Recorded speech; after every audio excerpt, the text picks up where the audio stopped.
Pregnancy শুরু থেকে অফিসের প্রত্যেকটা সহকর্মীর যে সহযোগিতা পেয়েছি সেটা ভোলার না, এবং বস থেকে শুরু করে সকল সহকর্মী খুব সহমর্মিতা দেখিয়েছেন, সহযোগিতা করেছেন কাজের ক্ষেত্রে, এবং সকলের দোয়ায় আসলে সামনের পথটা পাড়ি দিতে চাই।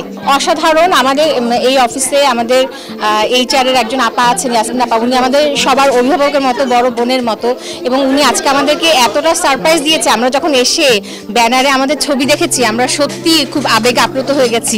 এবং আজকে দুপুরের খাবার থেকে শুরু করে এত আয়োজন, সব কিছু মিলিয়ে ইয়াসমিন আপাকে অসংখ্য ধন্যবাদ যে আমাদেরকে এত বড় একটা সারপ্রাইজ দেওয়ার জন্য।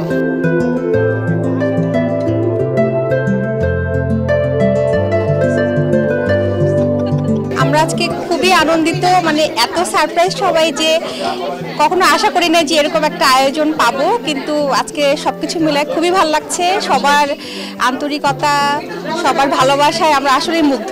সবাই দোয়া করবেন আমাদের জন্য। প্রথম অভিজ্ঞতা থেকেও বড় কথা যে আজকে যে সারপ্রাইজটা হলাম, অফিস যে সারপ্রাইজটা দিল আজকে, এটা আসলে ভোলার মতো না।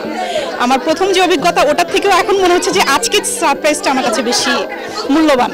অফিস ওয়ার্ক করতে গিয়ে আমি আসলে সেরকম কোনো প্রবলেম আমি ফেস করি নাই, কারণ আমাদের অফিসের এনভায়রনমেন্টটা এত ভালো ছিল, কাজের পরিবেশ খুবই ভালো, এবং বিশেষ করে আমি আমার সহকর্মীদের কথা বলবো, ওনারা আমাকে অনেক সাপোর্ট করেছেন, যার জন্য আমি আসলে আমার 9 মাস পর্যন্ত 37 সপ্তাহ আমার চলছে, 37 সপ্তাহ পর্যন্ত আমি খুব ভালোভাবে আমার কাজগুলো আমি করতে পেরেছি অফিসে বসে।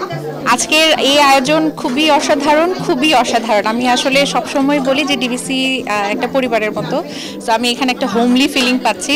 আমার নারী সহকর্মী যারা আছেন তাদের একেবারেই আমার বোনের মতো।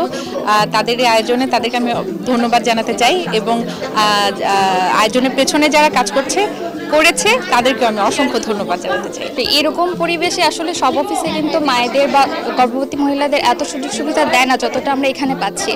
এখানে আমি যেমন মার্কেটিংয়ে কাজ করি, মার্কেটিংয়ের কাজের এটা আবার অন্যরকম, বাহিরে সবসময় যাতায়াত করতে হয়, যেটা এখন আমার করা লাগছে না। এটা কিন্তু সব অফিসে অ্যালাউ করবে না, যেটা আমার এখানে করছে, আমার ডিপার্টমেন্ট করছে। সো আলহামদুলিল্লাহ সব কিছুর জন্য। আমরা HR অ্যাডমিন ডিপার্টমেন্ট থেকে আমরা এখানে মহিলারা কাজ করছে প্রায় 46 জন, তার মধ্যে এইবারই আসলে আমরা 6 জনকে পেয়েছি যারা মা হতে যাচ্ছেন। তো এদের জন্য আসলে শুভকামনা থাকলো, এবং আমি আসলে ধন্যবাদ জানাতে চাই আমাদের CEO স্যার এবং অন্যান্য ডিপার্টমেন্ট হেডদেরকে। সবার সহযোগিতা না থাকলে হয়তো আজকের এই ছোট্ট আয়োজন সম্ভব হতো না। আর মাদের জন্য শুভকামনা থাকলো যাতে সুস্থ বেবি হয় এবং আবার যেন আমাদের এখানে কাজে ফিরে আসে। ধন্যবাদ।